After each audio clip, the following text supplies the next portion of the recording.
centuries ago. I recently met a wise man whose name means the seeker of truth. His work has transformed the lives of many, and this has moved me deeply. I asked him for advice, and he told me a story of a magpie. A small bird is flying straight into a burning forest, and he meets a tiger who is escaping the flames. The tiger asks the magpie, "What are you doing? Are you stupid?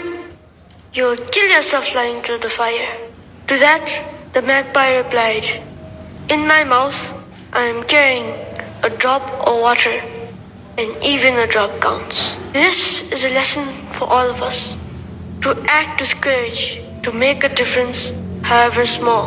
Compassion is the driving force of good. I pray that we can all join together to make a difference, however small or big, to do the right thing and to create a world that is refuge for us all. May